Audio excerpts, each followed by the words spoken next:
दोस्तों स्वागत है आपका अपने YouTube चैनल फर्स्ट क्लास पे। और आज के इस वीडियो में हम बात करने वाले हैं क्या क्या डॉक्यूमेंट्स आपको चाहिए एडमिशन के टाइम पे जामिया मिल्लिया इस्लामिया में, चाहे आप रेगुलर मोड के स्टूडेंट हो या फिर डिस्टेंस मोड के। दोनों क्या है इस वीडियो को देख सकते हैं, क्योंकि यहाँ पे मैंने जो डिस्कस किया 2-3 ऐसे डॉक्यूमेंट्स है जो सिर्फ डिफरेंसेज है, जो रेगुलर मोड एडमिशन के टाइम आपको देना पड़ता है लेकिन डिस्टेंस में नहीं देना पड़ता है। तो आप चाहे रेगुलर मोड में एडमिशन लेने वाले हो या फिर डिस्टेंस में, आप इस वीडियो को पूरा देख सकते हैं। Let's get started.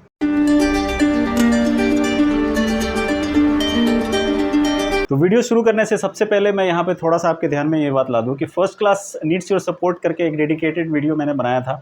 उस वीडियो को बनाने का मकसद ये था कि आप लोग को ये रिक्वेस्ट किया गया था उस वीडियो में कि अभी क्या है ना, मोनेटाइजेशन में थोड़े से घंटे बचे हैं। यहाँ पे अभी अपना जो फर्स्ट क्लास फैमिली है, अभी जब मैं ये वीडियो बना रहा हूँ 1375, तो अगर ये सब लोग 1 आवर्स भी इस वीडियो को, अगर जो भी वीडियो 100 वीडियो इस चैनल पे है चला देंगे तो 375 आवर्स चल जाएंगे। अगर 2 घंटे चलाते हैं 2 आवर्स, तो ये 2750 आवर्स चल जाएंगे। मोनेटाइजेशन कराने के पीछे क्या मकसद है कि शुरू से हमेशा से रहा है कि जब से मैंने फर्स्ट क्लास चैनल स्टार्ट किया था कि इसका जो भी अर्निंग होगा फ्रॉम द फर्स्ट पेमेंट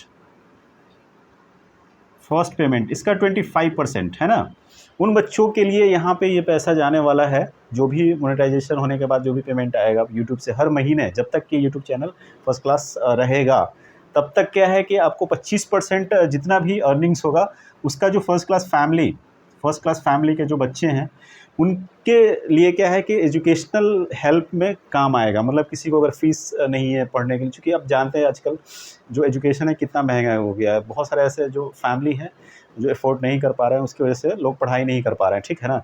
तो वैसे बच्चों को क्या है कि फ़ीस हो गया या किसी भी और भी तरह का फाइनेंशियल असिस्टेंस की ज़रूरत पड़ेगी, तो हम 25% यहाँ पे जो भी इनकम होगा उसको हम क्या है हर महीने जितना भी पेमेंट आएगा उसमें से हम देंगे।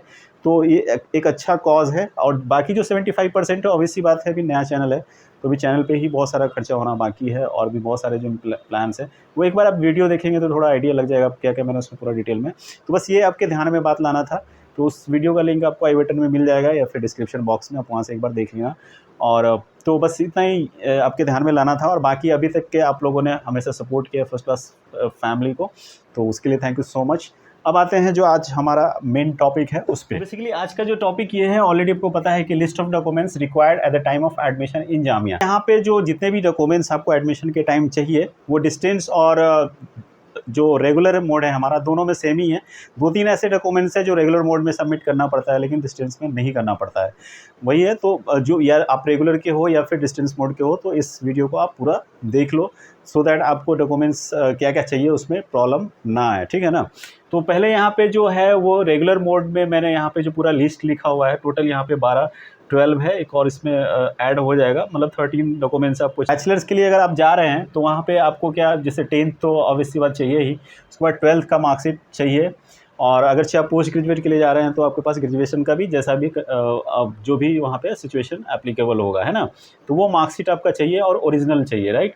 उसके अलावा आप जब 12th के बाद स्कूल से जब आप निकलते हैं तो वहाँ से आपको क्या है, या कॉलेज से निकलते हैं तो CLC कॉलेज लीविंग सर्टिफिकेट भी आपको दिया जाता है, वो भी आपको क्या करना है, सबमिट करना है। उसके अलावा या ट्रांसफ़र सर्टिफिकेट है, उसके अलावा माइग्रेशन सर्टिफिकेट आपको देना पड़ेगा, है ना। उसके अलावा फिर कैरेक्टर सर्टिफिकेट आपको सबमिट करना पड़ेगा। फिर जो एंट्रेंस एडमिट कार्ड है, क्योंकि रेगुलर में जितने भी कोर्सेज है बिना एंट्रेंस के किसी में एडमिशन नहीं है, तो जो एडमिट कार्ड है जब आपने एंट्रेंस दिया था तो उसको आपको सबमिट करना पड़ेगा। और साथ में क्या है कि आप रजिस्ट्रेशन फॉर्म, जब आपने रजिस्ट्रेशन अप्लाई किया था तो वो रजिस्ट्रेशन आपको प्रिंट आउट करके आपको निकालना है। और एड्रेस प्रूफ के लिए आधार कार्ड कोई भी, या वोटर ID, फिर ड्राइविंग लाइसेंस या पासपोर्ट जो भी है वो। उसके अलावा फिर आपको अगर किसी कैटेगरी में आपका सिलेक्शन हुआ है तो उसमें, जैसे मुस्लिम OBC में, देखिए सिंपली मुस्लिम जनरल के लिए कैटेगरी सर्टिफिकेट जरूरत नहीं पड़ती है ना। अगर चाहे आप OBC हैं या फिर ST से हैं तो आपको कैटेगरी सर्टिफिकेट ये बनवाना पड़ेगा, कास्ट सर्टिफिकेट, ठीक है ना। उसके अलावा anti ragging certificate. Anti ragging का क्या है कि कॉलेज में पेरेंट्स की तरफ से, स्टूडेंट की तरफ से एक एफिडेविट बनाया जाता है, वो आपको सबमिट करना पड़ेगा, राइट। और उसके अलावा एक एफिडेविट, अगर आपका गैप ईयर है, जैसे मेरे कंडीशन में मैंने MCOM 2018 में किया और अब 22 में मैं मास्टर ऑफ डिज़ाइन में एडमिशन लेने जा रहा हूँ, ठीक है ना। तो मेरे केस में क्या है, यहाँ पे एफिडेविट भी लगेगा, और मैं दिखा देता हूँ आपको कि कैसा एंटी रैगिंग सर्टिफिकेट और एफिडेविट होता है। तो ये बेसिकली मैंने अपना बनवाया है। जैसे जो एंटी रैगिंग होता है वो एक स्टूडेंट की तरफ से भी दिया जाता है, अदर की तरफ से भी बनाया जाता है। ये जैसे मेरी तरफ से एक एंटी रैगिंग सर्टिफिकेट है, और ये जो है इस तरीके का एक ये पेपर रहता है, और एक ये है, राइट, है ना। तो जिसमें मेरा नाम मेंशन है, मेरे फादर का नाम मेंशन। जो ये है एफिडेविट, वो किस चीज़ के लिए है, वो है हमारा मतलब बेसिकली गैप ईयर के लिए। चूँकि मैंने 2018 में ही एमकॉम किया था, तो बाकी जो 18 के बाद 22 4 साल मैंने क्या किया वो सारा डिटेल यहाँ पे मेंशन करना होता है, और इस तरह का एक गैप ईयर का सर्टिफिकेट बनाना पड़ता है ना। तो इस तरह का एफिडेविट आप जो जामिया गेट नंबर 4 पे भी बनता है, और बाकी किसी नोटरी पब्लिक। उसके अलावा एक ब्लड ग्रुप भी चाहिए आपको, जो किसी भी एमबीबीएस डॉक्टर या फिर किसी भी गवर्नमेंट हॉस्पिटल से, जैसे कि यहाँ पे देखिए मैंने अपने बनवाया है, तो यहाँ पे एमबीबीएस का सिग्नेचर है, राइट। तो ये आपको सर्टिफिकेट, इस तरह का एक ब्लड ग्रुप का सर्टिफिकेट भी देना पड़ेगा। तो बात हुई, ये सारा क्या है कि ओरिजिनल में आपको देना है। 10th 12th का जो मार्कशीट वगैरह है, माइग्रेशन, ये सब ओरिजिनल लगेगा, है ना। इसमें कोई इस तरह का फोटो कॉपी नहीं चाहिए। बाकी जो ये एफिडेविट हो तो है, रजिस्ट्रेशन फॉर्म, इसका प्रिंट आउट एक ओरिजिनल ले लेंगे आप, पूरा एक सेट जो होगा आपका वो, और दूसरा उसका एक फ़ोटो कॉपी करा के सेल्फ टेस्ट करके आपको वहाँ पे सबमिट करना होता है, ठीक है ना। अब आते हैं डिस्टेंस मोड में कि कौन कौन सा सर्टिफिकेट यहाँ आपको नहीं चाहिए। जैसे एंटी रैगिंग का सर्टिफिकेट, क्योंकि ये रेगुलर कॉलेज नहीं है, तो डिस्टेंस में क्या है कि एक तो एंटी रैगिंग ये सर्टिफिकेट आपको नहीं चाहिए। उसके अलावा कास्ट सर्टिफिकेट आपको देना है तो दीजिए, नहीं तो नहीं, इसमें ये ज़रूरत नहीं है यहाँ पे। उसके अलावा फिर गैप ईयर का भी सर्टिफिकेट, एफिडेविट की ज़रूरत नहीं है। एक कैरेक्टर सर्टिफिकेट, दोनों केस में अगरचे आप 6 मंथ से ओल्ड हैं, आपका कैरेक्टर, जैसे अगरचे आप 2022 में एडमिशन लेने इस बार अप्लाई कर रहे हैं, 2020 में आपने जैसे पास आउट किया, तो आपका कैरेक्टर सर्टिफिकेट जब स्कूल के टाइम से मिला तो ऑब्वियसली बात है 6 मंथ ओल्ड है। उसके लिए आपको क्या है कि एक एफिडेविट बनवाना पड़ेगा, ठीक है ना, क्योंकि वो 6 मंथ से ज़्यादा पुराना लेंगे नहीं। तो जैसे ये मैंने आपको दिखाया था एफिडेविट बना हुआ है, ऐसे क्या है कैरेक्टर सर्टिफिकेट भी वो लोग बना देंगे, है ना, 50 रुपया लेकर के। इमिग्रेशन सर्टिफिकेट से रिलेटेड बहुत सारा क्वेश्चन आ रहा है, उसमें ऐसा क्वेश्चन है कि कहाँ से बनवाए।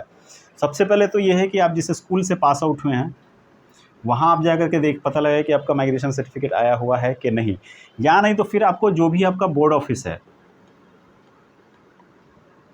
वहाँ से क्या है कि इस चीज़ को आपको माइग्रेशन सर्टिफिकेट को निकलवाना पड़ेगा। ये भी एक क्वेश्चन आ रहा है कमेंट में कि बोर्ड ऑफिस कहाँ होता है। भाई बोर्ड ऑफिस जो भी, या तो स्टेट है आपका वहाँ होगा या फिर डिस्ट्रिक्ट में होगा, ठीक है ना।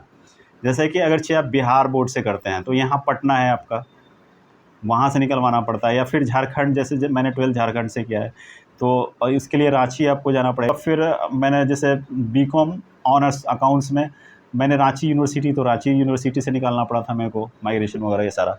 तो ऐसे क्या है कि आपका, या तो अगर आप यूपी से हैं तो जैसे शायद गोरखपुर में या कहीं, तो आपको पता लगाना होगा, या तो आपके डिस्ट्रिक्ट लेवल पे वो चीज़ होगा या फिर स्टेट में डेफिनेटली वो बोर्ड ऑफिस होगा। तो वहाँ पे आप जाएंगे तो प्रॉपर उसका एक प्रोसीजर होता है, आपको फॉर्म भरना होगा, कुछ फ़ी देना होगा, और 10-15 दिन में वो लोग दे देंगे। तीसरी चीज़ ये कि डिस्टेंस मोड में क्या है, एक पॉइंट में क्लियर मेंशन है जब आप प्रोस्पेक्टस देखेंगे लिस्ट ऑफ डॉक्यूमेंट्स का, कि आप क्या है कि पास्ट होने चाहिए, मतलब 2 महीने का ऑब्वियस सी बात है। अगर कोई भी डॉक्यूमेंट्स इसमें नहीं है, चाहे वो रेगुलर मोड में या डिस्टेंस में, तो आपको 2 मंथ का मिलता है टाइम कि आप बाद में भी इस चीज़ को आप सबमिट कर सकते हैं, है ना। तो उसके लिए टेंशन, लेकिन मेक श्योर कि आपका रिजल्ट अवेटिंग में ही ना रह जाए, ठीक है ना। आप अभी फाइनल ईयर में हो और इस चक्कर में कि हाँ हम कर लेंगे बाद में, ऐसा नहीं है। आप पास्ट होने चाहिए श्योर, तभी आप अप्लाई करें 2 महीने के अंदर आपको, अदरवाइज़ वो आपका एडमिशन क्या करेंगे, कैंसिल कर देंगे। तो ये सारी चीज़ें थी, और बाकी बस इतना ही था और कुछ नहीं। जो आधार कार्ड है वो तो चाहिए आपको, रजिस्ट्रेशन फॉर्म चाहिए ही, है ना, डिस्टेंस में भी।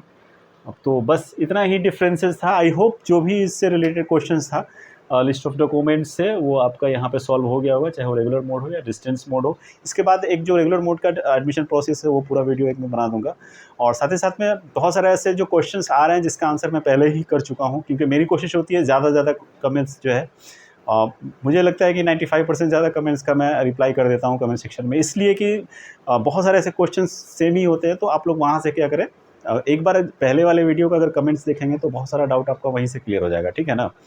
तो ये चीज़ है, तो आपको क्या करना है, एक बार कमेंट्स भी पढ़ लेना, तो बहुत सारा डाउट वहीं से क्लियर हो जाएगा। और दूसरा है कि अगर फिर भी अगर कोई डाउट रह गया तो आप क्या करें, इस वाले वीडियो के नीचे आप कमेंट करें प्रॉपर, हम उसका एक डेडिकेटेड वीडियो जो कमेंट लगेगा इंपॉर्टेंट्स है बताना, उस पर हम ज़रूर डिस्कस करेंगे डाउट क्लियरेंस वीडियो में।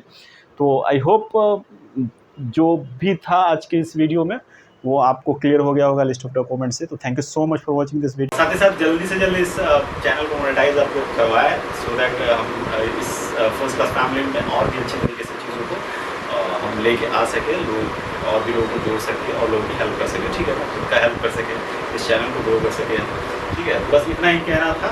और तो मिलते हैं इस वीडियो में, तब तक के लिए बाय बाय।